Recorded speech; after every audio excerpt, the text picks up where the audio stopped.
Investor of the year के इस budget special में आपका हार्दिक अभिनंदन है। आज हम बजट 2021 को आसान शब्दों में समझने का प्रयास करेंगे तथा बाजारों के लिए इसका क्या अर्थ है या क्या संकेत हैं ये जानने का भी प्रयास करेंगे। यदि हम अपने घर के बजट के बारे में चर्चा करें तो प्रत्येक व्यक्ति का ये ध्येय होता है कि वो अपनी आमदनी और खर्चे में एक तालमेल बना के चले। तो अक्सर घर के खर्च में, घर के बजट में हम खर्चों को आमदनी से कम रखने का प्रयास करते हैं। जब यदि घर चलाने के लिए आपको ये छूट मिल जाए कि आप आमदनी की परवाह किए बिना जितने भी खर्चे करिए तो सोचिए आप कितने खुश होंगे। कोविड के चलते कुछ इसी तरह का एक विचित्र संयोग हमारी वित्त मंत्री के पास भी इस बजट में था। यानी वो अपने आमदनी को बढ़ाए बिना खर्चों में कटौती ना करते हुए बजट पेश करें और वित्त मंत्री ने इसका भरपूर फायदा उठाते हुए मार्केट को खुश करने का भरपूर प्रयास किया। बजट के संदर्भ में सरकार के बजट और हमारे घर के बजट में एक प्रमुख अंतर रहता है। अक्सर ये पाया गया है या अधिकतर सरकार के बजट में सरकार की आमदनी खर्चे से हमेशा कम रहती है।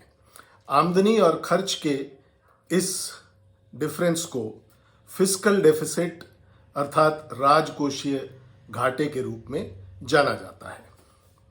इसी घाटे को पूरा करने के लिए सरकार 3 तरह से विकल्प लाती है।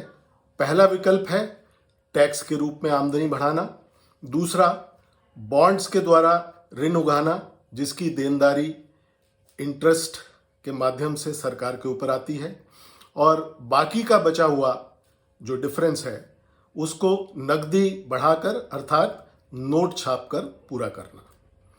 तो तीसरा विकल्प जो है उसके कारण से मुद्रास्फीति का बढ़ना यानी इन्फ्लेशन का बढ़ना लगभग तय माना जाता है। सरकार के अनाप शनाप खर्चों पर लगाम लगाने के लिए वर्ष 2003 में एक प्रावधान किया गया था जिसे FRBM एक्ट यानी financial responsibility and budget management act कहा जाता है, उसकी स्थापना की गई थी। इसमें यह प्रावधान किया गया था कि वर्ष दर धीरे धीरे सरकारें अपना फिस्कल डेफिसिट अर्थात राजकोषीय घाटा कम करें और वर्ष 2019-20 तक इसको 3% के करीब लाने का प्रयास किए। तमाम कोशिशों के बावजूद सरकार अपने वित्तीय घाटे को यानी फिस्कल डेफिसिट को 2019-20 में 4.6 तक लाने में सफल रही, परंतु 2020-21 के लिए 4% का लक्ष्य निर्धारित किया गया था। लेकिन कोविड के चलते ये लक्ष्य अब रिवाइज्ड एस्टिमेट्स के अनुसार 9.5% तक पहुंच चुका है। कोविड के चलते वित्त मंत्री को FRBM एक्ट से लगभग आज़ादी मिल गई है और इसी परिप्रेक्ष्य में 2021-22 का बजट पेश किया गया है। इस बजट में FRBM एक्ट में संशोधन की बात कही गई है और सरकार ने ये प्रावधान करने की कोशिश की है कि FRBM एक्ट से छूट जो है 2025 तक लागू रहेगी और 2025 में जाकर सरकार अपना वित्तीय घाटा 4% तक लाने में सक्षम होगी। इसी कारण 2021-22 का राजकोषीय घाटा यानी फिस्कल डेफिसिट 6.8% पर रखा गया है। बजट से पहले 6 ट्रेडिंग सेशंस में मार्केट्स में तेज गिरावट देखी गई। BSE का सूचकांक 50,000 तक पहुंचने के बाद 46,000 तक गिरा। निफ्टी का सूचकांक 14,700 से 13,600 तक गिरा, यानी दोनों सूचकांकों में लगभग 8% की गिरावट दर्ज की गई।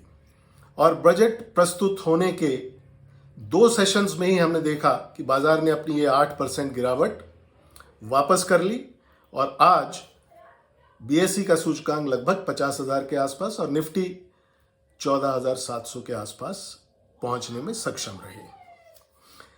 अक्सर ऐसा पाया जाता है कि जब जब बाजार बजट से पहले गिरते हैं तो बजट पेश होने के बाद वह अपनी रफ्तार दूसरी तरफ लेकर के जाते हैं, जैसा इस बार भी देखा गया। बजट से पहले बाजार को डर था कि आमदनी की कमी के कारण सरकार कुछ नए टैक्स लेकर आ सकती है। कोविड टैक्स और वेल्थ टैक्स की चर्चा बड़े जोर शोर से चल रही थी। उसी की आशंका में बाजार लगातार बजट से पहले गिरते रहे, लेकिन वित्त मंत्री ने आमदनी कम होने के बावजूद टैक्स में कोई बदलाव की पेशकश नहीं की है। हालांकि सरकार का फिस्कल डेफिसिट फाइनेंशियल ईयर 19-20 में जो 9.33 लाख करोड़ था, वह फिस्कल ईयर 2021 यानी जो अब फाइनेंशियल ईयर चल रहा है उसमें बढ़कर लगभग 2 गुना यानी 18.48 लाख करोड़ तक पहुंचने की उम्मीद है। अगले वर्ष 21-22 में इसे 15.06 लाख करोड़ तक समेटने की सरकार की आशा है। आइए इस बजट के कुछ प्रमुख प्रावधानों पर चर्चा करते हैं। इस बजट में बहुत कुछ अच्छा भी है और कुछ कमियां भी हैं। मुझे जो सबसे अच्छा प्रावधान इस बजट में लगा वह था टैक्स की देनदारी को सरल बनाने की कवायद, जिसमें प्रमुख मुद्दे जो शामिल हैं वो हैं 75 वर्ष से ऊपर के वरिष्ठ नागरिकों को रिटर्न फाइल करने से छूट। ये सिर्फ उनके लिए है जो अपनी आमदनी पेंशन और इंटरेस्ट से कमाते हैं। इसके अलावा नए आईटी फॉर्म जिसमें कैपिटल गेन्स और डिविडेंड पे आउट का ब्यौरा पहले से भरा होगा, यानी pre filled income tax forms की शुरुआत। डिविडेंड से आमदनी पर एडवांस टैक्स की देनदारी डिविडेंड प्राप्त करने के बाद ही लागू होगी। और इसमें सबसे प्रमुख जो एक अच्छा प्रावधान रहा वह है स्क्रूटनी यानी असेसमेंट फाइल को पुनः खोलने की अवधि 6 साल से घटाकर 3 साल कर दी गई है। और इसके साथ साथ फेसलेस ट्रिब्यूनल का भी प्रावधान किया गया है ताकि इनकम टैक्स में अनियमितताओं को कम किया जा सके।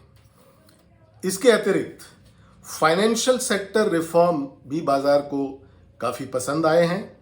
इसमें शामिल है बीमा क्षेत्र यानी इंश्योरेंस के लिए विदेशी निवेश की सीमा 49% से बढ़ाकर 74% करना, 2 सरकारी बैंकों और एक जनरल इंश्योरेंस कंपनी का निजीकरण, बैंकों के एनपीएस को संभालने के लिए एक बैड बैंक की स्थापना तथा 1.75 करोड़ 1,75,000 करोड़ रुपए का विनिवेश का लक्ष्य, जिसमें BPCL, conquer, SCI, air India जैसी संस्थाएं शामिल हैं। इन कंपनियों का निजीकरण किया जाएगा।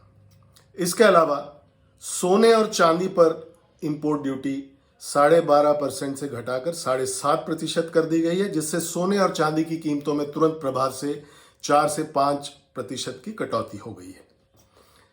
गैस पाइपलाइन और रेलवे फ्रेट कॉरिडोर्स का मोनेटाइजेशन, इसके द्वारा इन क्षेत्रों में पूंजी निवेश को बढ़ावा मिलने की उम्मीद है। इसके साथ साथ 15 से 20 वर्ष के पुराने वाहनों के लिए स्क्रैपेज पॉलिसी की घोषणा अगले 15 दिनों में होने वाली है। कुछ कमियां जो इस बजट में उभर कर सामने आई, रक्षा बजट पर कोई भी चर्चा बजट स्पीच में नहीं की गई। प्रावधानों के अनुसार रक्षा बजट में कोई बढ़ोतरी नहीं की गई है, जबकि भारत के आसपास चीन और पाकिस्तान से भारत को खतरा बढ़ता जा रहा है। दूसरा, शिक्षा बजट पिछले वर्ष की अपेक्षा कम कर दिया गया है। तो ये कुछ एक प्रावधान है जहां पर कमियां निश्चित रूप से नजर आती हैं। बजट के प्रावधानों को देखते हुए तुरंत प्रभाव से फाइनेंशियल शेयरों जैसे बैंक, एनबीएफसी तथा इंश्योरेंस सेक्टर में तेजी बनी। इसके साथ ही आईटी तथा कमर्शियल व्हीकल शेयरों में भी जोरदार तेजी देखी गई। इसके साथ ही उम्मीद है कि मेटल शेयरों में भी आने वाले दिनों में तेजी का रुख देखने को मिलेगा। अभी बाजारों के माहौल तथा एफआईआईज के आंकड़ों को देखते हुए लगता है कि लगभग 5% की तेजी और बाकी है, जो सेंसेक्स को 52,000 और निफ्टी को 15,500 तक के स्तर तक अगले 2 सप्ताह में ले जा सकते हैं। परंतु जो बात बाजार को पसंद आ रही है, जो आज पसंद आ रही है, वही भविष्य में गिरावट का कारण बनेगी। इतना बड़ा वित्तीय घाटा यानी फिस्कल डेफिसिट जो 2020-21 में 9.5% और इस बजट में 21-22 में 6.8% रहने की उम्मीद है, उसको पाटने के लिए सरकार को बड़े पैमाने पर ऋण लेने पड़ेंगे और करेंसी छापनी पड़ेगी, जिसके कारण महंगाई में बढ़ोतरी होगी और आम जनता को वह भुगतना पड़ेगा। हम देख रहे हैं कि विश्व बाजार में तेल की कीमतों में उछाल जारी है। आने वाले समय में जैसे जैसे इकोनॉमिक एक्टिविटी बढ़ेगी तो मेटल की कीमतों, स्टील, सीमेंट आदि में भी बहुत तेज उछाल आने की संभावना है। तो निवेशक सोने चांदी में भी इस समय निवेश कर सकते हैं, क्योंकि अभी जो कीमतें गिरी हैं वो एक अच्छा मौका है निवेश करने का, चाहे आप फिजिकल गोल्ड खरीदें या ईटीएफ के माध्यम से खरीदें। आने वाले समय में हमारा बाजार यूएस बाजारों की राह दिखेगा। वहां पर गिरावट का दौर आरंभ होने पर हमारे बाजार भी गिरावट का रुख अपनाएंगे। वहां पर अभी बाइडेन की नई सरकार सत्ता में आई है और धीरे धीरे जैसे उनके सामने मुश्किलें पेश होंगी तो यूएस के बाजार भी थोड़ी सी गिरावट की ओर बढ़ने की उम्मीद है। तब तक के लिए दुनिया भर के बाजारों में तेजी का रुख जारी रहेगा। आप इस तेजी का आनंद लीजिए। वर्ष 2021 के लिए मेरा निफ्टी के लिए जो पूरे वर्ष का एक आकलन है कि निफ्टी का सूचकांक 12,000 से 16,000 तक रहने की उम्मीद है। ये काफ़ी बड़ी रेंज है। अभी केवल यदि आप निवेश करें तो छोटी अवधि के लिए करें। लंबी अवधि के निवेश के लिए आप निफ्टी पर 12,000 के स्तर का इंतज़ार करें। आज का अंक आपको कैसा लगा, कमेंट बॉक्स में लिखकर बताइएगा।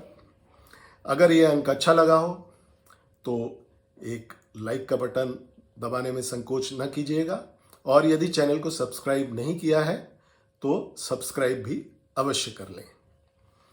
शीघ्र मिलते हैं एक नए विषय के साथ। तब तक के लिए नमस्कार।